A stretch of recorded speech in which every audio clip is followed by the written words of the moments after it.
Okay. Hello friends. In last class we have seen what are the forces or the loads acting, and whatever load we are applying externally, the member will be resisting it, so that the external load and the resistance offered by the body are same here. We have seen two types of loads we will be using in this module. We have seen many loads: normal load, shear load, bending load, torsion load. We have seen different. In this model we are using two. One is the normal load. We have seen if there is a cross section, the force acting will be perpendicular to the surface. They are perpendicular to each other. These are the normal forces.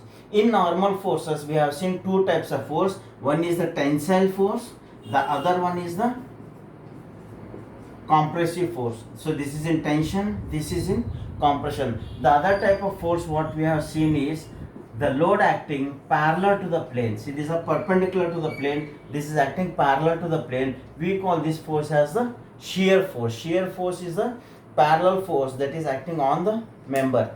Now today we will go to a very important definition which we are using throughout.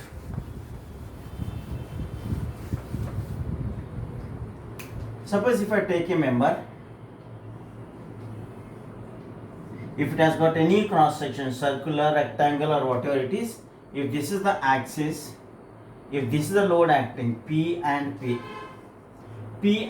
are the external loads that are acting. Whatever external loads we are applying, it is to be registered by the cross section of the beam. Suppose if I divide it into two parts by a section XX, we are dividing into two parts, A part and B part. We will study both the parts separately. Suppose a force is acting here, the system is in equilibrium. If this has to be in equilibrium, you have seen free body diagram. A free body diagram is a diagram which is separated from the surface of contact, and the surface of contact is replaced by the reaction, normal reaction. Now here when I show this force P, some force must be acting here. So this force will be acting throughout the cross section. R small if I show, these are the number of forces that are acting across the section. If I apply the load here, the whole cross section will be pulling it backwards or resisting it. Now we know a number of forces can be converted into a single force known as a resultant force. So this resultant force, if I show by R, the system is in equilibrium, so P must be equal to R. This is for the portion A. Similarly, if I take portion B here separately, please note down what I am doing here. This is the force P. Again, there will be resistance of the cross section R. We can replace all the force by single force known as the resultant force R. Again, this B portion is in equilibrium, so P must be equal to R. So this left P, right P, 0 if I add here, then this right R, left R at the section will become 0. So the system is in equilibrium. Now we come across a term known as stress. This stress is nothing but the resistance offered by the body divided by the cross section area on which it is acting. So this is given by resistance R divided by cross sectional area. Cross sectional area, if I call it as A. We know the resistance of the material is nothing but the external force applied. So we can write it as load by cross section area. So this is known as stress. So what is stress? Remember, stress is the ratio of force by area or load by the cross sectional area. Stress. Now load is measured in Newton usually, and cross section area if I take it in mm, so this will be mm square. So the unit of stress is Newton per mm square or kilonewton per meter square or giga Pascal, whatever notation we are using, but simple form is Newton per mm square is the unit of stress. We usually represent stress as sigma. I will be taking as sigma. This is known as equal to load if I take it as P, and A if I call it as the area. This is a simple definition of the stress. Stress is load divided by area. Okay, now in this again we come across two types of stresses. One is we are pulling it, it is in tension, we call it as tensile stress.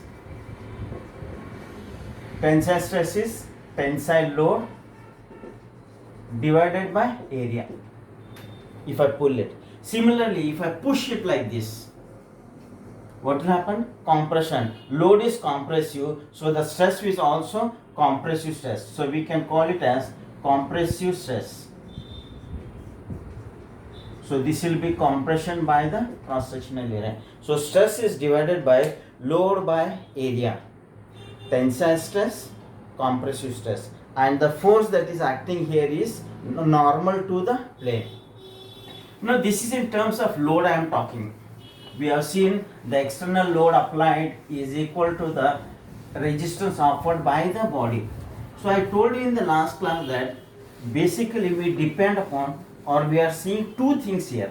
One is the load, and second one is the deformation that is taking place. Suppose if I have this rubber, if I apply the load, it is giving the resistance, but whenever I apply the load, the member is getting deflected or deformed. We will talk in terms of deform now here. Now here, if I take a member, suppose L is the length of the member. If I fix it here, I will subject it to a force like this P. What type of force it is? It is normal force and it is pulling, so it will be tension on both the sides. Now whenever I apply the tensile force, what will happen to the member? It will stretch. So this is going to stretch like this. This is your common experience even if you pull a rubber. Now this is stretching by a value of delta L.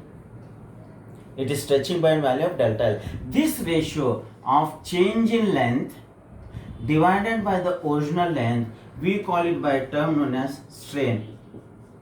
So what is strain? Strain is the ratio of change in length by the original length. It does not have any unit. It is unitless. So strain is delta L by L. Change in length by original length. Change in length by original length. So this is strain. This strain is along the length. So I can call it also linear strain. Linear means along the length, or I can call it also longitudinal strain because it is along the longitudinal direction. Now here we are seeing the strain. If I pull it, it is tensile strain. If I push the member, so if I push it like this, if this is the original member, if its length is, say, original length is L, if I apply it to compression, press it, push it, then what will happen to member? The member will decrease in the length.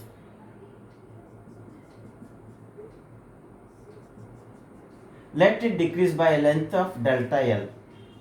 So this ratio delta L by L, we call it as strain, linear strain. So as stresses are tensile stresses and compressive stresses, likewise we have got tensile strain and compressive strain. Now these are the kinds of stresses and the strain what will be acting in a member, tensile stress and compressive stress. Now here, if you see, whenever I pull a member, whenever I apply the tensile force, whenever I apply the pull, it is increasing in the length. But what is happening to the lateral dimensions? B and D, they are decreasing.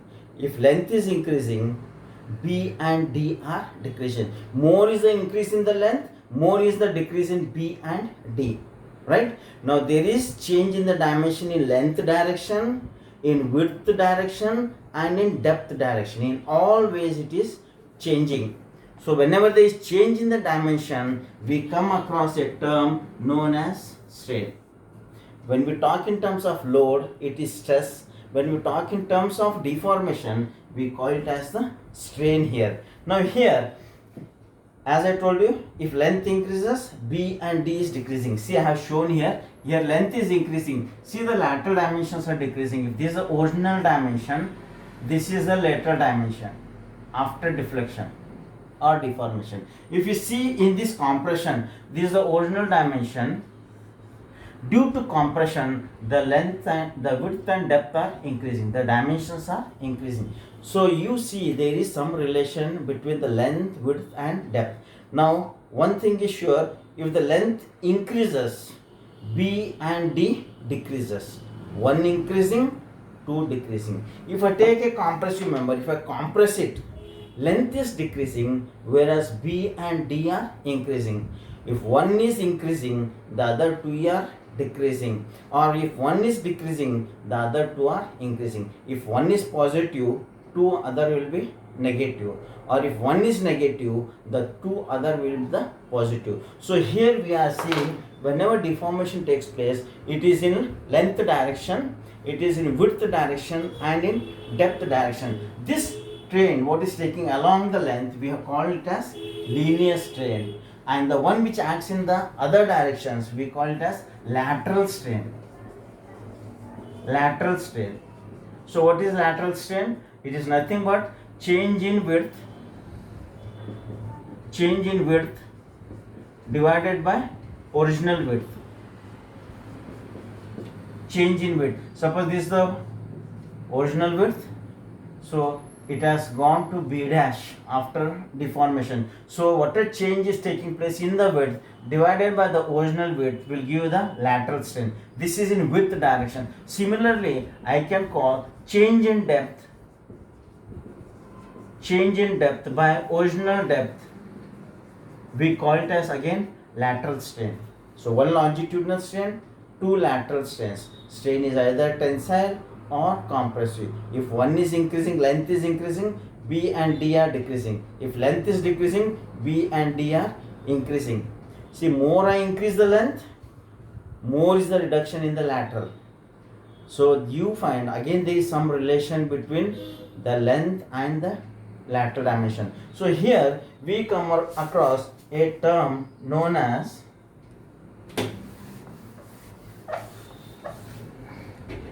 so you find there is some relation between linear lateral strain if I divide it by linear strain. We find linear is always more than the lateral dimension. Length will be increasing more than width and depth. So this term we call it as Poisson's ratio. Poisson's ratio. So what is Poisson's ratio? Poisson's ratio is the ratio of lateral strain by longitudinal strain. It is denoted by 1 by m or it is denoted by mu. So this I can write E lat divided by E longi. So here I will be using the term E for strain. As I use sigma for stress, I will be using E for strain. So E strain. Strain is nothing but change in the dimension by original dimension. Let it be length, width or depth. Change in dimension by original dimension, we call it as the strain, and the ratio of lateral strain by longitudinal strain, we call it as Poisson's ratio. These are the usual definitions asked in the examination. So here we have seen Poisson's ratio.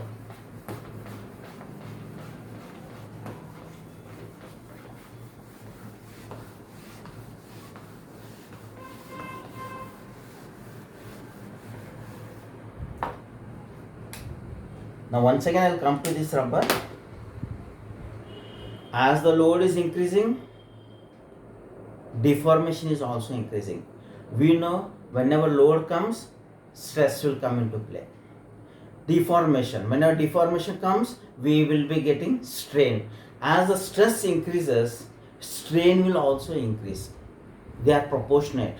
As the load goes on increasing, the deformation also go on increasing. Means there is some relation between stress and strain. So it is found that within the elastic limit, stress, it is proportional to strain.